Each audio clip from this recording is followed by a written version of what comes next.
Welcome to episode 71 of the Cycling Europe podcast. My name is Andrew Sykes. Now, Mark Wedgwood had always been a lover of maps, and last year, in 2022, he decided, after having given up his job, to cycle across every single Landranger Ordnance Survey map, from the number 1 in the north of Shetland to number 204 down in a place called Fowey in Cornwall. Took him 117 days, 7,300 miles of cycling, nearly 12,000 kilometres that is, and he spoke to the podcast all about his journey. Now, you might want to have at hand an overview map of all those Landranger maps. You can find one on Google. Quickly go and find it, because you'll find it a lot easier to follow the conversation that you're about to hear. Enjoy.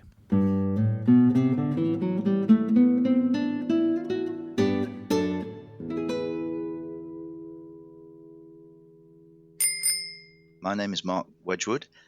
I live in the Peak District in Derbyshire, and I'm here because last year, 2022, I cycled through every one of the 204 Ordnance Survey Landranger maps in numerical order, starting at number 1 and working my way in sequence right through to number 204.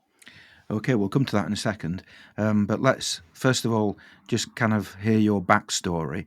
Professionally, what do you do? And when it comes to cycling, have you got a pedigree when it comes to cycling? Pedigree. I've cycled all my life, mainly for pleasure, often, in interesting places, but I don't know whether that counts as a pedigree. I spent 30 years as a leadership instructor and consultant and team building and all of those people related things, but I haven't done that for the last couple of years. I had an opportunity to basically take a redundancy package and leapt at the chance because it freed me up to have adventures. I had one. So you're in your mid-50s. You've stopped the job that you were doing for 30 years. Are you now retired? Do you do anything else? I do other things. I'm always very reluctant to use the R word because I feel like I'm living a bit of an experiment, to be honest. At the moment, I am devoting a lot of time to turning my adventure into a book, actually. And I've never done anything like that before. So that's very enjoyable. And maybe it will lead to a new way of life. I'm hopeful that it could, but at the moment, it continues to be part of my experiment. And I'm traveling a lot and, trying to make the most of this gift of time that I've been granted. And so I've not long ago got back from 3 months in Antarctica and South America with my wife, which was a whole different thing and an amazing way to spend the British winter. Came home for the spring and I'm off again in a couple of months' time to do some serious trekking in the Pacific Crest Trail in Washington State in America. So I'm not at home very much. And in terms of the cycling, you said you've been cycling all your life. Have you done any long distance cycling, or is it a kind of day by day thing? Prior to last year, my biggest trip would have been Land's End to Orkney was the trip that we did. And I think we took about 10 days over that and did about 1,100 miles. And that was back in 2008. So as a trip, as a joined together trip, that would be my biggest thing. I often go on longish day rides from where I live in the Peak District. We're right in the centre of the country, and I have this sort of annual habit of getting on my bike and riding to the seaside at Cleethorpes, which is just over 100 miles depending on the route I choose, and then I have fish and chips and get on the train and come back again. So 100 miles is something I'm very used to. I've done a little bit more than that once or twice, but big trips, no, not so many. So what made you come up with the idea of doing this trip? Basically, you went through every single Ordnance Survey Landranger map in the country, and we'll talk about how you did it in a second, but what made you come up with the idea in the first place? Good question. Well, you have to wind back a little and remember that we were in a pandemic in 2021 when I was looking for something to do because I enjoyed myself for most of the summer, my first few months of freedom, if you like, and then thought, well, I want to fulfill the promise that I made to me and to others, which was not to waste the gift of time that I'd been given. And so I needed to find the right way to use it. And that had to be something significant. And I thought maybe this was my chance to do what I kind of dreamed of a lot over the years, which was to do something really big on a bicycle. And beyond that, I didn't really know what that meant.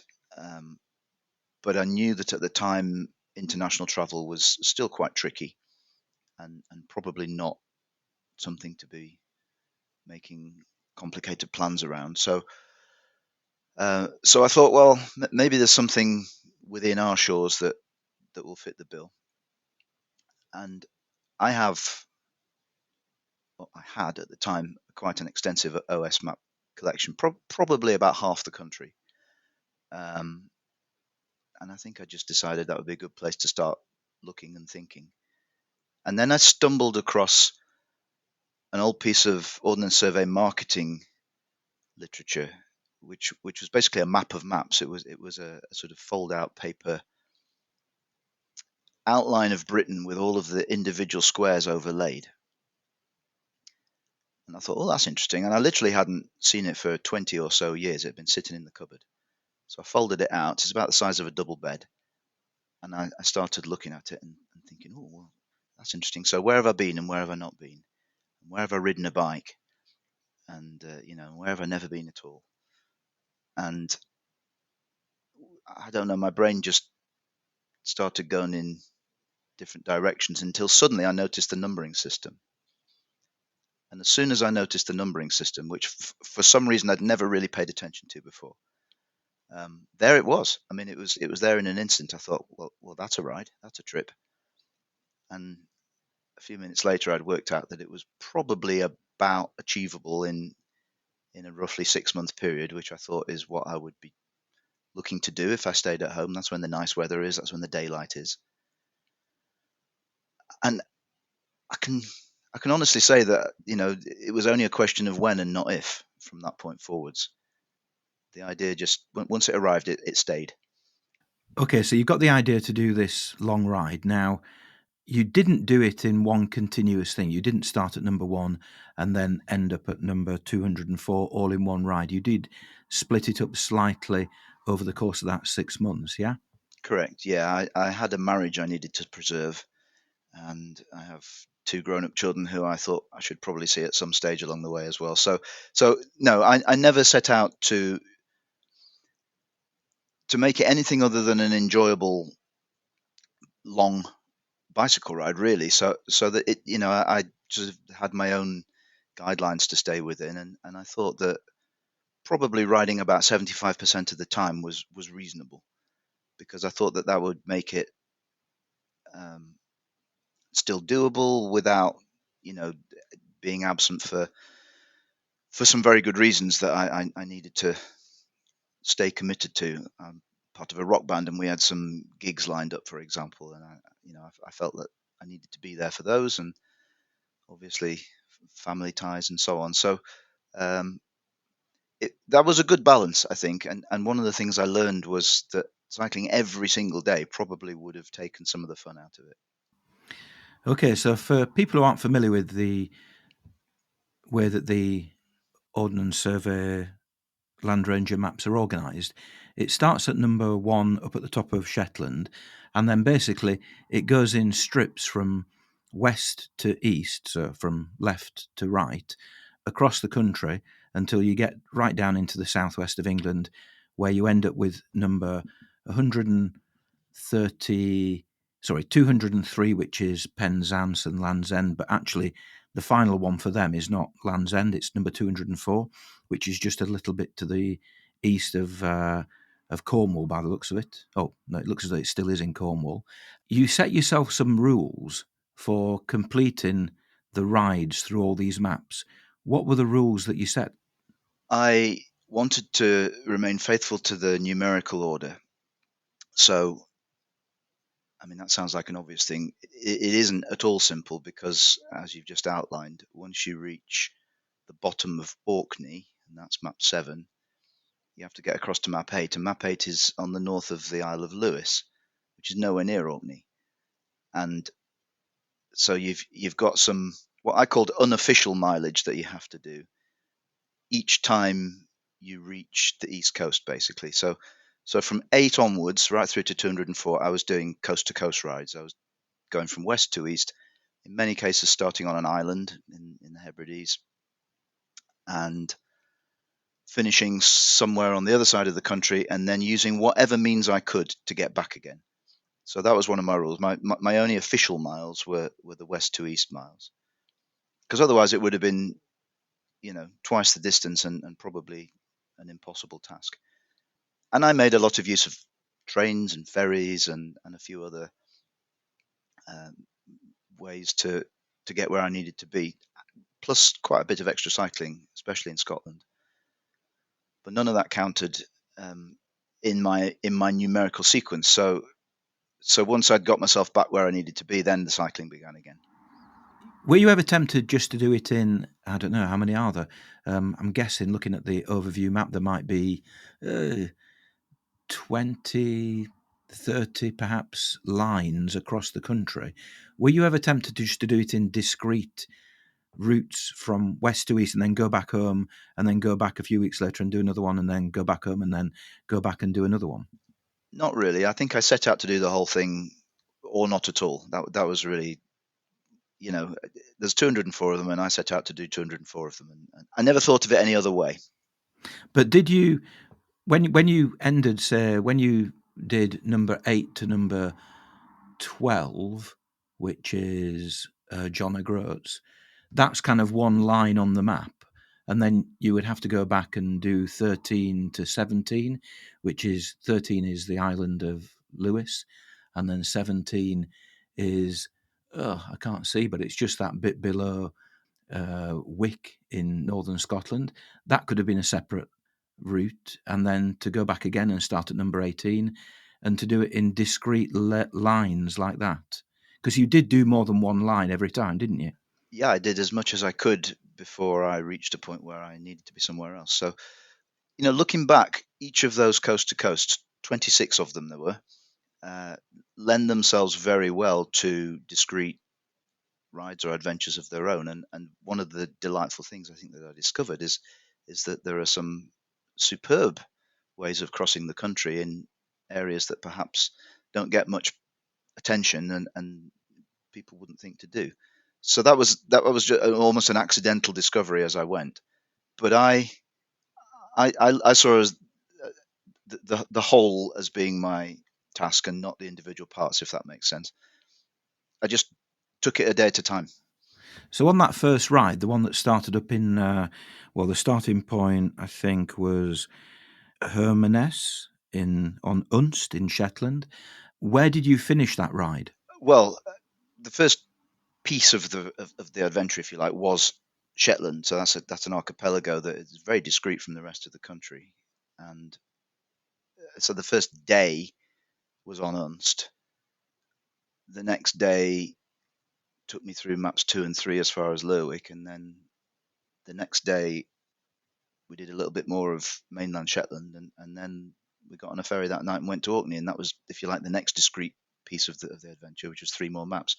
It's a little different when you're in islands because it's harder to come up with an obvious coast to coast route, and really that wasn't what I was doing anyway. I was joining together the maps in numerical sequence, so they were an anomaly to what followed, and it was just a question of trying to cover as much of the ground as possible without going backwards, basically. So one of my rules, you asked me earlier, one of my rules was to not go backwards to go forwards, and not get ahead of myself either. If I was in map 10, then I wanted to be in map 11 next, and not tread on map 12 by accident or go back to map 9, which is, I mean, it sounds obvious, but it's actually harder than you'd think, because some of these maps are overlaid in strange ways. When you're in a place like Scotland, where there's a lot of mountains and a lot of coastline and nothing's very regular, actually the reality on the ground is often quite complicated and doesn't always want to take you where you want to be. So you have to do the best you can. There are actually maps up there that have almost no roads on them. I hope anybody listening to this is actually looking at that overview map, because I think a lot of what we're saying here probably won't make any sense whatsoever for anybody who doesn't have that map in front of them. I googled it and I've got it in front of me, thank goodness. It's easily available online. Or another thing you can do is just look on the back of one of your OS maps, because that has, on the old ones, it has the whole country, and on the new ones, it has at least part of the country. It gives you a sense of how the maps join together. Yeah. Just picking up on there, I appreciate Orkney and Shetland are different because they're kind of vertical, but you got to number 7. Now, you said you didn't want to jump ahead of yourself. How did you get from number 7 to number 8? Because there aren't any ferries that go from Orkney down to the top of the Isle of Lewis. Certainly not, no. Well, this is where it turned into unofficial travel as opposed to official cycling miles. And that was whatever it needed to be. And up there, it was usually quite complicated to get from where I was to where I needed to be. So in this particular instance, it was a one-off.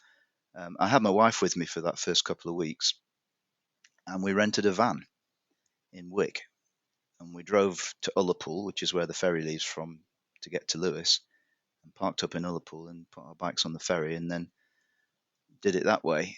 And it worked pretty well, actually. But that was actually just about the only reasonable and sensible and cost-effective way we could find to do it. We looked into all kinds of other options, and if you go by train, then you have to go from Wick down to Inverness and then across to I don't know where, halfway to Cardiff Loch Alsh, and then cycle 35 miles. And I mean, it was just, and you can't get bike spaces on the trains when you want them, and so that was the solution we found. But then the next time it would have to be something else, and it was just whatever was necessary, really. But I was officially through map 7, and until I got to map 8, other rules applied. I think there's a risk that this podcast might go on for hours because we're still only at the top of Scotland. But it is fascinating. Now, the other thing about, I'm going to stick with map number 9. That is Durness and Cape Wrath up there. That's right. And did you go up to the lighthouse at Cape Wrath? We didn't. I wanted to, but the day that we were there, the weather forecast was discouraging, and in the end, I'm glad I didn't, because I made it across the top to where I needed to be just as the rain began. So if I'd delayed by another few hours, I would have been an unhappy person, I think. But that's a good question, because there are many places along this 7,300 mile route where I would have liked to have stayed a little longer or done something that I didn't get to do for one reason or another. Often the weather, but often just the need to keep going as well.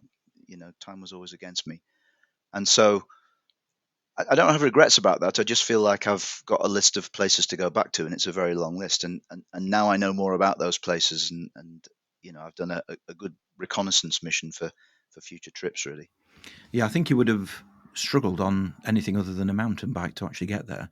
Going back to your rules, how do you define cycling through one of the Landranger maps? Can you literally just get to the border, stick your toe on whatever you deem to be within, say, map number 79, and if it's inconvenient, just kind of go into map 80 and continue from there? Or do you have to do a minimum distance? Is there a point that you have to pass? Do you need to go through the east side of the west side of the map and then the east side of the map? How do you define travelling through a map? Well, that only was a decision that I had to make at the coasts, really. So where am I starting my coast to coast from? Where am I finishing my coast to coast? There was an element of discretion involved there, which I'll come back to. But everything else in between was just a case of joining it together in a line.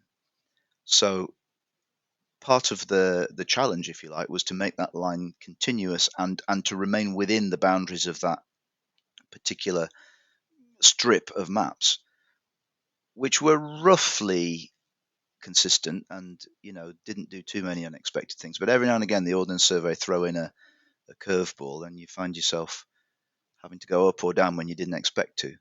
But roughly speaking, I was going from west to east in as straight a line as I could manage.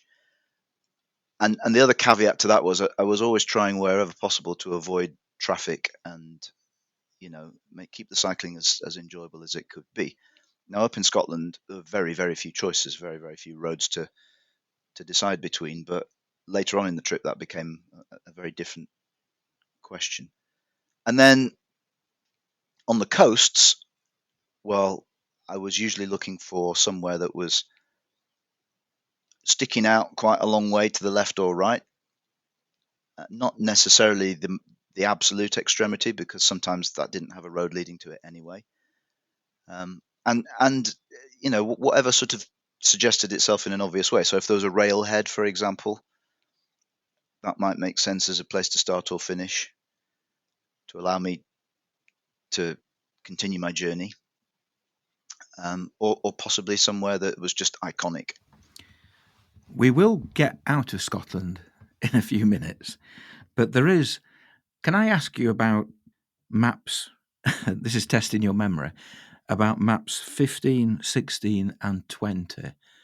Now, the reason why you're looking presumably to find out where they are. I'm looking over here because I've got them all spread out on the floor because I knew this would happen. Right, maps 15. I know where you're talking about. 15, 16 and 20, because a few years ago, Ordnance Survey, they released some statistics, and they released the information about, it wasn't the Landranger series, it was the Explorer series, and their least popular map was map number 440, which is Glen Castley, I think it says. Yeah, Glen Castley in Scotland. And I reckon that it's kind of the overlap between 15, 16 and 20 in northern Scotland on the Landranger maps.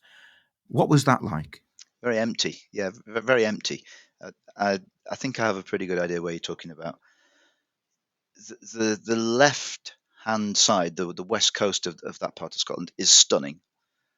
And I was discovering that with great pleasure when I was up there cycling along. But once you turn inland and start heading east, it changes very quickly, and you find yourself in this. It is very, very empty part of the world. There's very little in the way of settlement. There's no mountains to speak of. It's just rolling hills and a lot of forestry. I likened it, as I was cycling through, to areas like the Scottish borders, if you know that area, which are, again, very sparsely populated, rivers flowing through valleys. And I think the main reason people go there is to fish, as far as I could tell. So there's the odd hotel and there's the odd tiny, tiny little place, but not much, to be honest. And that probably has a lot to do with why nobody buys the map. Well, I think after Ordnance Survey released that information, people actually did start buying that map, and they started going there. So it was a knock-on benefit for the area in terms of its tourism. I do remember enjoying the ride across there very much, and not unusually, it had been a fairly rainy, drizzly day up on the west coast. I think I'd started that day by getting the ferry over from the Hebrides back to Ullapool, and then you have to ride north from Ullapool up and over a big hill, and then you cross the border and you're officially in map 15. And soon after that, that's where the road junction is, and you end up on this tiny, tiny empty road, as they so often are up there. So it's such a pleasure to be on a bike because you're on your own. You have the whole place to yourself, and that went on for miles and miles and miles. I think I probably had the wind behind me, and you just think, I wish cycling could always be like this. And so, it didn't have to be the most spectacular of landscapes, but it was very pleasant. And maybe it suffers from having such amazing stuff nearby, and so people overlook the bits in between. Maybe that's what it is. What do you know about the history of how these maps came about in terms of how long has that pattern of maps existed? And you must have been so grateful that they decided to number them from west to east rather than from east to west, because the prevailing wind would have made your journey a bit of a nightmare if you'd constantly been going from east to west. There's no doubt about that. I was very grateful that they hadn't done it the other way, because most of the time I got help of some kind from the elements, and you know it made it more enjoyable. There's no two ways about it. More of the time, and so yeah, I'm happy to thank the Ordnance Survey for that decision. Uh, on the flip side, because of the peculiar idea I had, going out and back to the islands every time I wanted to start a coast to coast was a bit of a pain. I mean, I loved it, but it slowed me down. Um, and most people, when they go to the Hebrides, start at the bottom and ride to the top, or start at the top and ride to the bottom, and that works very well. That's not what happened to me on this trip at all. So there's pros and cons to everything, aren't there? But as far as I know, they've had this numbering system more or less for as long as we've had certainly the 1 to 50,000 maps in their current form, which is most of my life.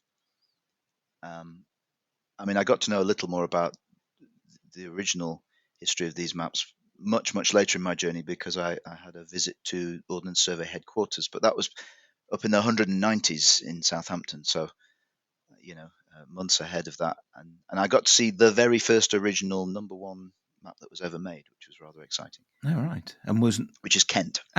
So, okay, number one as in the first map they made? Correct. Map one, yes. Yeah. Mm-hmm. Yeah, not the one for the not north of, not the map one as we know it today, no. Right, okay. Now, we are making gradual progress south.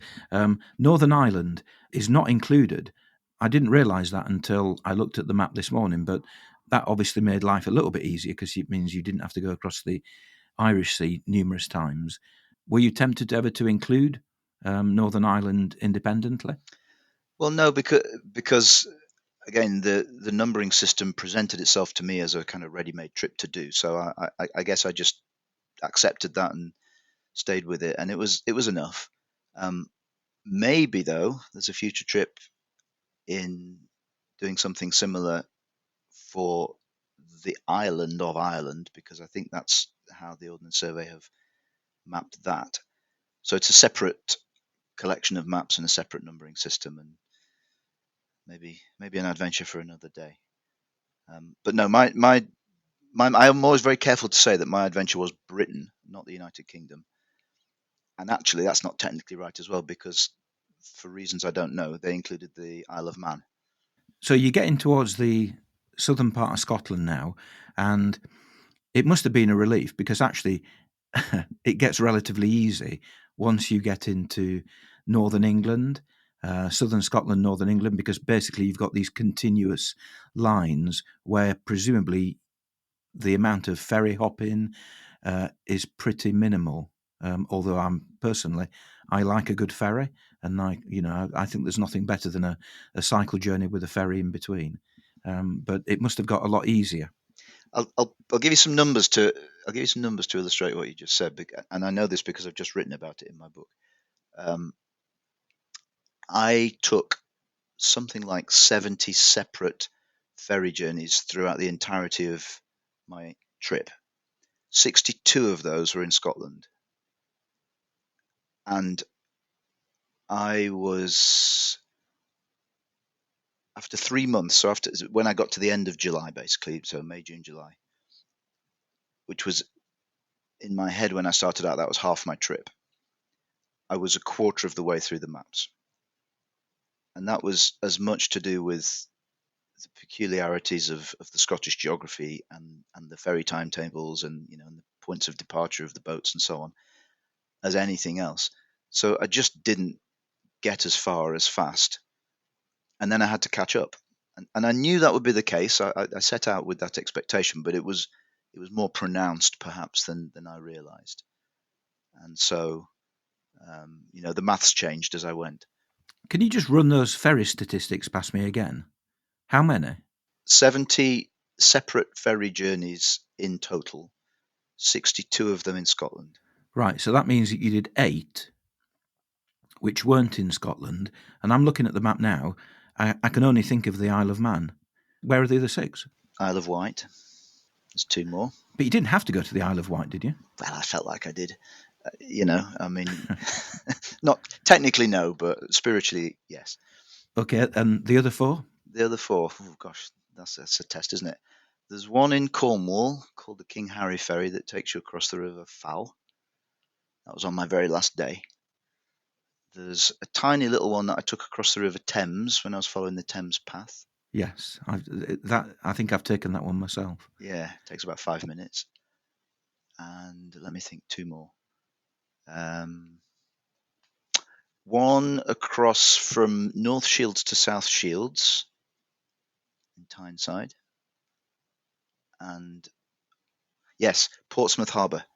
Right, okay, interesting. Now, the Isle of Man, where do you get the ferry to go to the Isle of Man from? A place called Heysham, which is near Lancaster.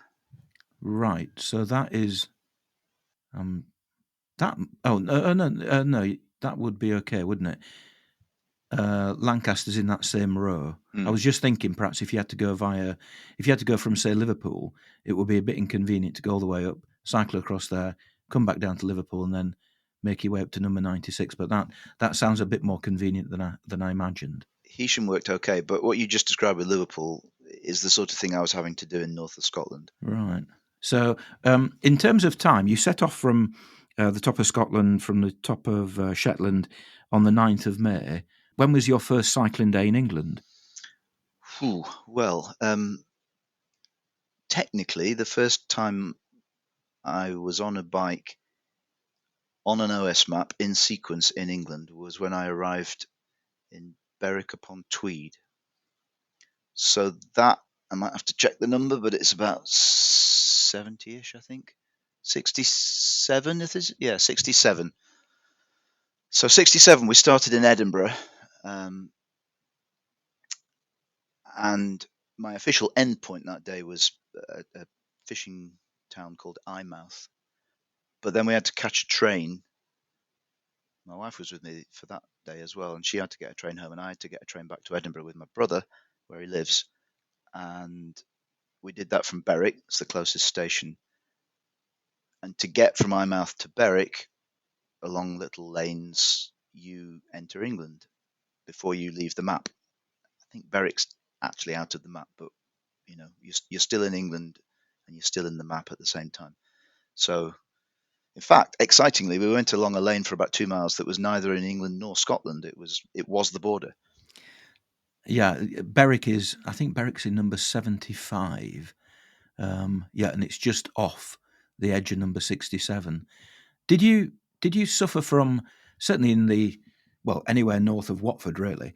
The fact is that the train network in Britain is very vertical. It's very north-south. Apart from, south of Watford, you then obviously have the West Country and into Wales. But north of that, it is very a vertical thing rather than a horizontal thing. Was that a challenge? I mean, you have to work with what's there. So there were certainly times when it wouldn't have served me very well. I think the way I think of it is like spokes on a wheel, and the middle of that wheel is London. So, if I was trying to get from, well, an example of a journey that I did have to do, for example, would be from Lowestoft, which is the most easterly point in Britain, to Aberystwyth, for example, which is way over on the other side. And my memory is that I took either 4 or 5 trains to get there and had to keep changing. And probably went through Norwich and Leicester and Birmingham, and it was not a straight line, but it was doable in a day, which was the important thing. And I did that sort of journey quite a few times, and I also passed through London quite a few times, and that's always exciting because you come in at one station and then you have to cycle right through the middle of the beating heart, and then out the other side to another mainline station to get your next train away. Yeah. So I got quite used to doing that, and I was a bit intimidated the first time, but then I thought, oh, actually, this is rather fun, and I look forward to it after that. What was the longest horizontal strip? 13 maps, which went from St David's in Pembrokeshire to Walton on the Naze in Essex, I So that's believe was the longest. number 157 to 169 by the looks of it. Correct. Yes. And how many days did that take you? I'll have to work this out. Where did I stay? One. I think I had about 4 days, something like that. Oh, okay. Yeah. So what kind of distance were you doing on average per day?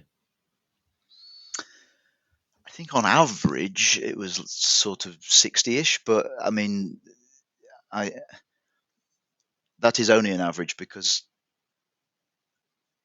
I had a few days that were well over 100, and I had a few days that were 5. It depended on where I was and what I was trying to do. Um, but I found 60 to 70 to be a nice, comfortable distance to do with fully loaded as I was, and you know, without feeling like I was in a hurry or in danger of not getting there, and I could stop along the way at a couple of cafes and have a nice time. So that was, I think, when I was doing my maths and trying to work out how long it would take me and how long I would need, I was working on that kind of figure. And just to clarify, those are miles rather than kilometres. Absolutely, they are miles. Yes. Yeah. Okay. Um, and well, you mentioned cafes. Hmm. Did you have a rule? I read that you had to stop in any open cafe. Never pass an open cafe was my rule, which I was pretty true to. I can't say that it was, religious adherence, but it just became necessary. I mean, I think in surprisingly large parts of the country, if you did pass an open cafe, you might regret it later. You didn't know when the next one was going to come along, and particularly because of the route choices that I was making to stay away from traffic and so on, um, you could get in trouble very quickly. And so, up in the wilds of Scotland, it was an absolute must. And then later on, it was sensible. Cafe is a loose term. It might have been a pub. It might have been a roadside shack if it was all that was available. But you've got to keep putting fuel in the engine or you run out. Yeah. I'm assuming you didn't stop at every branch of Greg's when you were cycling through big cities. But I'm not sure I actually went to Greg's at all. shame on you. Shame on you. Right. How about the bike? Obviously, very varied terrain. You were cycling across, presumably, sometimes off road, sometimes on road. So, how did you? I know you bought a new bike. How did you decide what kind of bike to take? Well, I needed a bike that was going to be reliable. That was probably the most important thing. And that's why I bought a new one, because although I own other bicycles, none of them were very new, and things wear out. So, given the distance I was taking on, I wanted to feel like I would have a machine that I could rely on and not expect to go wrong for any reason other than wear and tear. And I wanted a bike that would do what I needed it to do. So I wanted it to be comfortable. I needed it to be able to carry a variety of bags and so on. And I didn't have a fortune to spend. So once you start applying criteria like that, and actually at the time, a big thing was simply availability, because the lead times during and after the pandemic got ridiculous. So it almost chose itself in the end. So, what did you buy?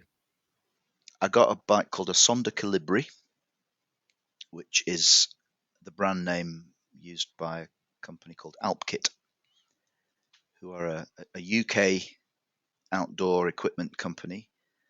And I knew of them and I liked them, but mainly because I live in a village called Hathersage and they have a branch in my village. So I literally just walked down the road from my house and had a look at what they had, and they let me take one out for a test ride, and you know, one thing led to another. Right, so you've got your bike. How about accommodation? Were you camping? Were you with friends? Were you hoteling? Were you a mixture of everything? Didn't camp, and I made a conscious decision not to do that, and I'm glad, because there were too many days where I just thought, last thing I want to be doing now is having to put a tent up. But mainly because of the weight, actually. I didn't want to have to carry the extra weight. But other than that, anything I could find really. So it varied enormously from, a room in someone's house to a hostel to a pub, uh, occasionally a little hotel or something, if that's all there was. I never knew very far ahead where I was going to stay. And one of the delightful things about this trip was I ended up staying with just about everyone I knew and quite a lot of people I didn't know, because I met people along the way, and I was reunited with friends and relatives indeed that I hadn't seen for decades. And that was just a delightful bonus to the trip, and something which um, gave it a whole new dimension, and was an extremely positive consequence. Yeah, yeah. That aspect of it is you don't tend to think of that, but it is the perfect opportunity. All those people that you meet and you say, "Oh yeah, one day I'll visit you," or those far-flung relatives who live somewhere, and you say, "Oh, I must come visit one day," and then lo and behold, you decide to cycle through every map in the country, and you rock up at their door, and and they say, "What the hell are you doing here?" I was never going to be very far from just about anyone, really, and actually, to some degree, it gave me a route choice. So I'll give you a simple example. I stayed with one of my mum's cousins in Cheshire. She volunteered at a very early stage, and so I was happy to take that up. While I was at her house, she rang her daughter and told her that I was coming. And her daughter lives in Suffolk on the coast. And I think we met when we were children. I think we did. Neither one of us could remember for sure. Um, but other than knowing of her existence, there was no other connection. And yet, when I got there, just as it was turning dark in the evening in October, we got on like a house on fire. And actually, they're going to come and stay with me in a couple of weeks' time. So it's stuff like that that made the whole thing extra fun. I know you know Rob Ainsley, who provides the music to this podcast and who is a regular contributor to the podcast. Did you stay with him in York? I didn't stay with Rob in York, but I did ride for a day with Rob. He's a busy man and he's hard to pin down. Yeah, He's too busy off doing his own trips. yeah.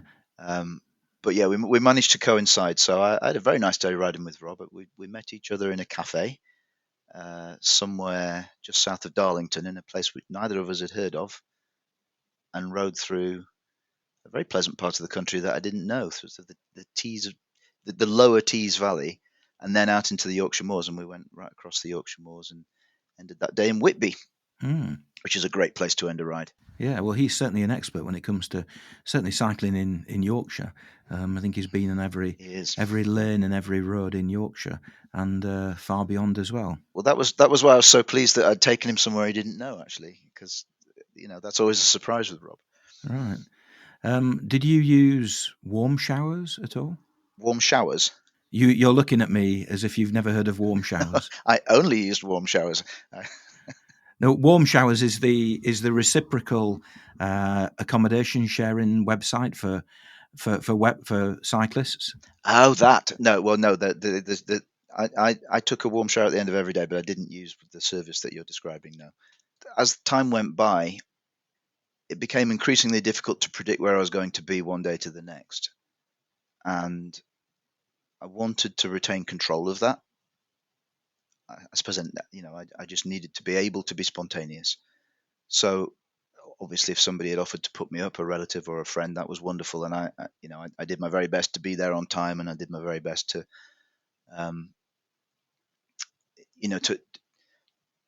to plan that into to my journey. But beyond that,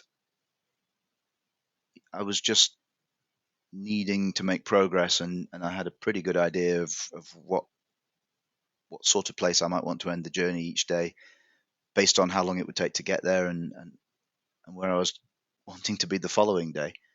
And I would just simply be looking on the internet. Usually things like Airbnb and Booking.com were useful, um, but I'd be looking at the cheapest available option and not being too concerned about the quality of that. Just happy to have a place to stop. Some places turned out to be fabulous. So, I mean, that's some of the highlights of the trip were just unexpectedly delightful places that people had. Mm. How many individual rides were there? How many day rides did you do? According to the Ordnance Survey, who kept track of me, I think it was about 117 or something like that. But I mean, that would be going from west to east because I wasn't recording myself going in the other direction. So there were days when I was out there doing the journey, but it was simply a case of getting from east back to west. And there were times where that could take me, best part of 2 days up in the north of Scotland. So it's easier to talk about the whole elapsed time, perhaps. And as you say, I began cycling on the 9th of May. Well, I left home on the 6th of May to get to the top of Shetland on the 9th of May. And my last actual day of cycling was the 28th of November. But towards the end, I was picking and choosing weather windows just to get the thing finished, really. From about mid-September through to the end of October, I cycled pretty much every single day. And I was going through a part of the country where there were no ferries and no excuses. And so, that was the longest continuous stretch of riding that I did. And it was a lot. And when did you finish in map 204? 28th of November was the last day I actually cycled and ran out of maps. Right, talking of maps, well, the whole thing's about maps, but you mentioned the OS, the Ordnance Survey, and the fact that you visited them in Southampton. Were you actually carrying physical copies of the maps, or were you relying on the app that you can get on your phone? I mostly relied on having it on my phone. I started out up in Shetland and Orkney with physical maps, and what I quickly learned was as soon as you passed through one of them, it was just dead weight in your bags. And so I didn't really bother with any more of those throughout the trip. As much as I loved the paper versions and they defined the trip for me, it just wasn't practical. But what I did do was I had everything spread out on my kitchen table at home, and my wife would be poring over these things. And so if I needed assistance, because what I didn't have, and it was actually quite a big thing, I didn't have the bird's eye view, and because of the nature of the trip, I needed to know how to get all the way from quite a long way over there to quite a long way over there in a line, so that wouldn't give me a problem, the day after or whatever. And I also needed to know that I wasn't going to cross these map boundaries that the OS define through their 40-kilometer squares. And on the app on your phone, you can't see any of that. That doesn't exist. So I had this second pair of eyes at home, making sure that I didn't make an unforced error. Yeah, the Ordnance Survey maps, they're almost too good quality in terms. They're physically, the paper that they print them on is really good quality paper, which is great if you're hiking, especially those nowadays. You get those plasticized ones, which are weatherproof. If you go on the continent and you tend to use Michelin maps, they're a lot thinner. They're a lot cheaper material, which are actually better for carrying when you're cycling. But Ordnance Survey maps, yeah, they're very, very good quality paper, and they do make for inconvenient maps to carry when you are cycling. But the 1 to 50,000 maps, the Landranger ones, they are the kind of the perfect detail for cycling, but portable to a certain extent. I like to be able to unfold a map, if I'm sitting in a cafe or something like that, and it is the ability to see that big picture. It's so much more meaningful Yeah. than just a little window on your phone, which you can only ever get a tiny snapshot of where you are. Yeah, well, you mentioned there going to a cafe and opening a map up, Mm. because that's the other advantage of carrying a physical map, is that wherever you go, whether you're camping, whether perhaps you're in a hotel, you're in a bar or a restaurant or a cafe, you open up a map and invariably somebody will come up and either give you advice or ask you if you're lost or tell you something about the map that you're looking at. And it's a really good way of actually starting conversations. You can share a map as well, a proper one, a paper one. You can't really do that over a mobile phone. Mobile phones are more like conversation stoppers, aren't they, rather than starters? Yeah. So yeah, I mean, I think they're wonderful things, and I've loved them all my life, and slowly accumulated quite a lot of them because I would use a visit to a new place as an excuse to buy a map, and I suppose a kind of ambition that I've always held was to own all of them, all 204. But I don't think I ever really allowed myself to buy them without having a good reason, So I wouldn't own a map if I hadn't had a meaningful encounter with the part of the country that it describes. And as a result of that, it probably would have taken me a lifetime to have actually completed the set had I not done something like this. And I have to give credit to the Ordnance Survey at this point, because when I'd finished, they sent me all of them in the post. So I do now have that ambition fulfilled, which is a lovely gift. Oh wow, that's amazing. I stayed with somebody in Bristol a few years ago. I'd met him on a walking holiday. He was chairman or president of the Mountain Bothies Association. Simon, he was called, and when I stayed in his house, he had a complete set of the old style ones, the ones that they published in the 60s, 70s, and then also a full set of the kind of the modern version as well. And I remember being very jealous of the fact that he had this on his bookshelf. But physically, how much space do they take up? You must have a pretty sizable bookcase to keep them all on.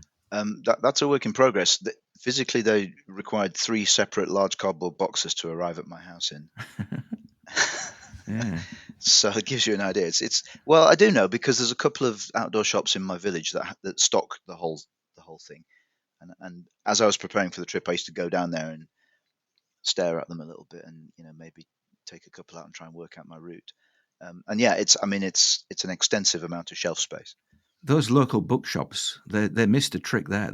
They should have identified you as the bloke who's about to cycle through all the maps in mainland Britain, and they should have given you the hard sell to try and buy them before the Ordnance Survey actually gave you the maps. But anyway, there must have been some maps where, and I'm thinking particularly now perhaps about places like Snowdonia, where you basically had two choices. You had the choice of taking the hard route up into the mountains and then back down on the other side, or presumably there was an easier route that took you, for example, on the coast, which was a lot flatter.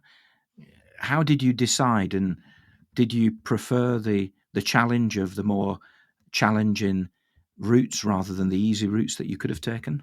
I think my number one rule was always to try and avoid traffic. So, I would have an idea of where I needed to be, which dots I was joining together, if you like. And yeah, there were sometimes choices to be made, and I would nearly always go for the one that would give me the greatest enjoyment, and that would usually equate to the quietest roads. So, and also, if there was a particular place that I'd never been, or I wanted to see on the way, then that might sway me as well. Uh, I mean, I was never that far away from where I'd just been that I wouldn't get another chance. Let's take an area of the country, Mid Wales, for example. It happens to be a place I knew very little about. Well, I crossed it 3 times. It's big enough to have 3 opportunities as you go coast to coast. So, I felt like I got to know the place quite well. To be honest, one of the nice things about this trip was that pretty much wherever I went, I was going to have a good time. So I didn't worry too much. What I didn't do was deliberately avoid hills. And that's because after the number of days of cycling that I'd done, they they ceased to become a problem. I became very pleasingly fit, and my legs would just respond, and so I could just pretty much get myself over whatever was necessary in a way that I was not used to, and that that took away a lot of the discomfort, if you like, that maybe you associate with hill climbing. So some of my days, not necessarily in the places you would think either. Some of the days there was just undulating from one side of the country to the other in some fairly unremarkable places. And I'd get to the end of the day and discover that I'd done, 10,000 feet of climbing or something. It's just cumulative. If you had to revisit any of the routes from west to east, which one would it be? That's a really tough question. There are many. One, one that does stand out for me, I think we had perfect weather. I had company. It was just everything about it was right. Was the one that actually began on the Isle of Man. So that would be map 95, where I'd never been before.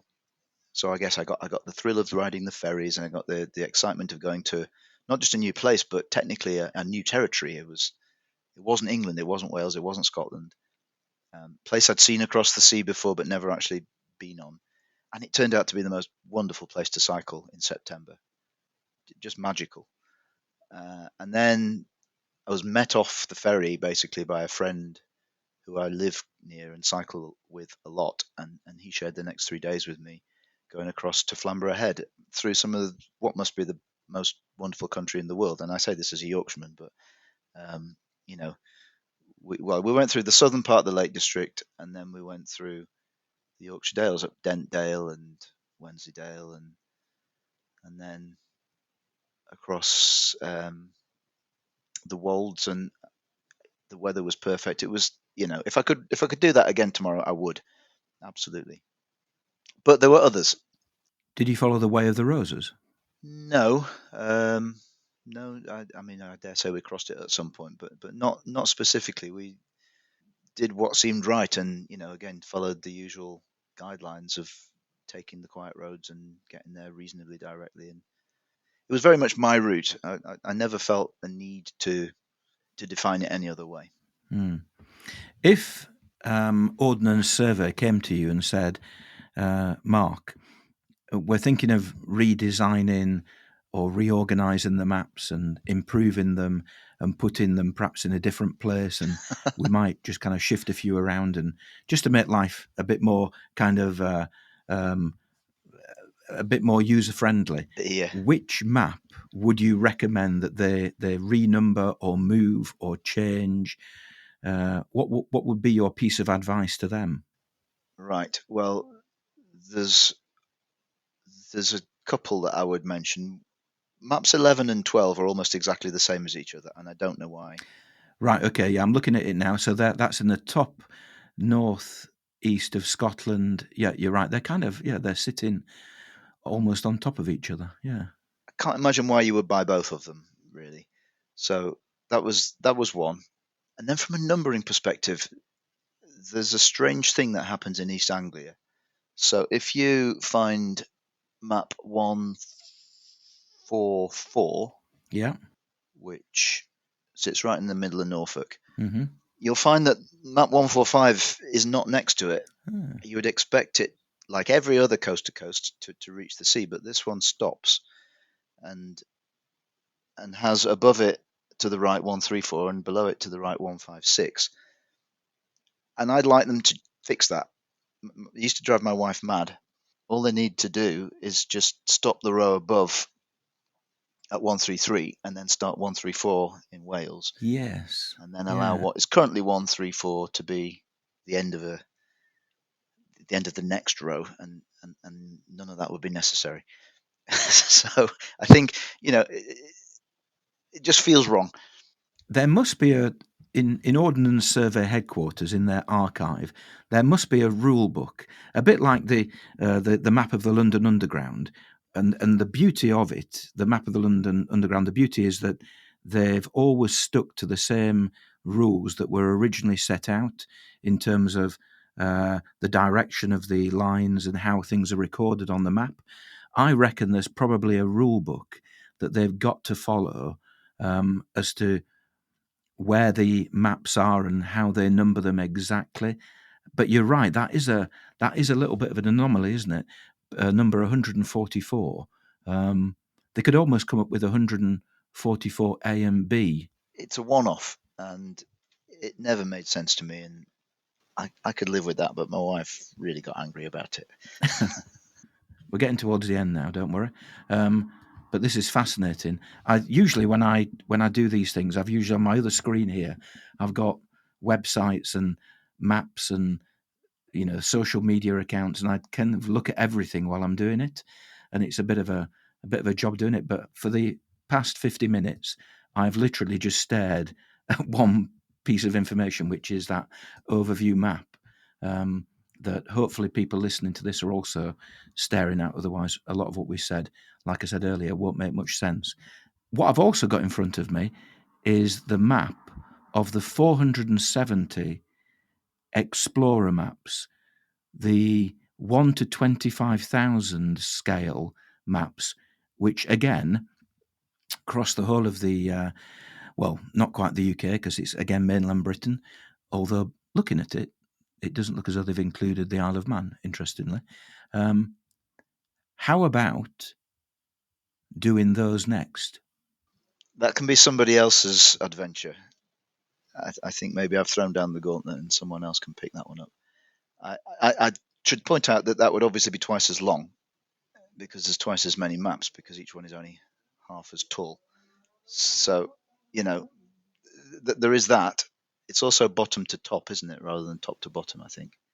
Actually, the more I look at it, the more complicated it is because the numbering, number one is actually, well, very close to where you are. That looks to me like the Peak District, number one. And then they actually start on the Isles of Scilly as number 101. They do work from west to east. Yeah. But they start in the south and then finish in the north as well. So it would be you'd be working your way north rather than working your way south.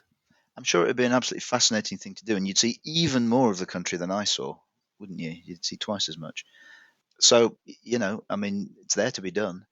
I don't personally feel the need to do any more of the nature that I've got under my belt. I think that was enough, and my next trip will be of a different kind probably. But it is a question I've been asked before, and I think the numbering system's a bit complicated because I don't think it came about the same way. And so when they started publishing those 1 to 25,000 maps, I think they started with the national parks, possibly the Peak District was chosen as number one, and then they had the problem of how do you go back and retrofill it. So yeah, maybe that explains that. I'm looking for number two. I can't find number two. There it is. It's well, that looks like it's not too far from me. That looks like it's the southern Yorkshire Dales by the looks of it. Number two, and then number three. Can't find number three. Then 4, 5, 6, and 7 are the Lake District. So it's a different beast and a different challenge for someone to do, but not me. Yeah, you might. I mean, you might find, should you have the time or the inclination, and you probably don't have either, you could actually just go through and see which ones you did actually pass through. Because I would imagine probably the vast majority you did actually pass through on your trips from west to east. That's a good question. Maybe I'll do that one day. I never have, and it would be interesting to see which ones I missed. You mentioned Ireland earlier, and potentially that would make another interesting trip, bit shorter. Do you think it'd work in other countries? I think you'd have to find out what the map situation is in other countries. I don't see why not. In theory, I mean, you've got the constraints around size, obviously. Having just been in South America and countries like Argentina, I mean, the scale is entirely different. So I think to attempt something similar to what I did there might be just too big and probably pointless because I think you'd be going through a lot of empty space that looked the same as where you'd just been. One of the delightful things about the journey that the maps gave me in Britain was that every map was different, and every part of the country is worth seeing in its own right. There was no repetition, and I think that's one of the wonderful things about this island that we live on. It's the endless variety and the fact that there's something of interest wherever you go. Okay, well, I think on that point it makes a perfect time to finish. So thank you for talking, and wherever you happen to go next, good luck. Pick a small country. Luxembourg, perhaps. That's probably just one map. Okay, right, thanks for talking. You're very welcome. Nice to meet you.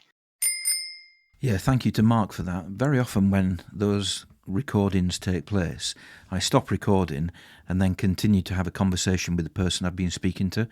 And I wish I'd kept recording after we finished our conversation, because we then went on and had a really interesting conversation about maps in general and how people in the cycling world either are still using paper maps or not, and also the attitude to maps more generally in society.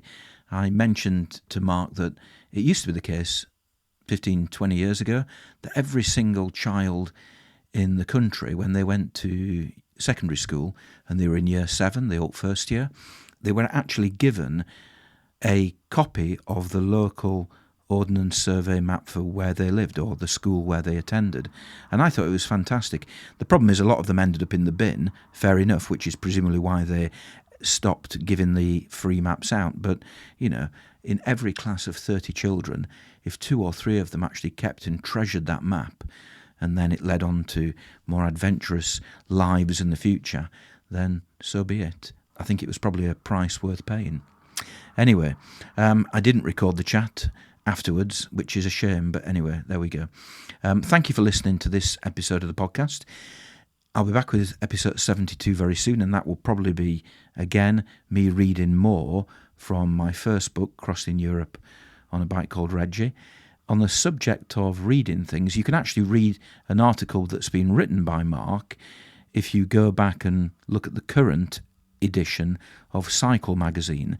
That's the magazine that you get free if you're a member of Cycling UK. And he's written about his journey in the April-May edition of that particular magazine. It's the Great Rights section in the middle. And if you are a member of Cycling UK, and if you do get that magazine free every month, then look out for the June-July edition of the magazine, because you'll find an article written by me all about my own great ride. That was obviously from Rotterdam back to Rotterdam on a 5,000 kilometre loop through mainly France and Switzerland and Germany in the summer of 2022. So that's it for episode 71. If you'd like to support the podcast, you can do so by going to cyclingeurope.org/support, and you'll find all the details as to how you can do that. Thank you to the many people who have done that in the past and who continue to do it. And if you want to get in contact, perhaps with your own great ride, then please do so. The contact details are at cyclingeurope.org/contact, and social media at Cycling Europe. You can find me there as well. So until episode 72 of the Cycling Europe podcast, thank you for listening and happy cycling.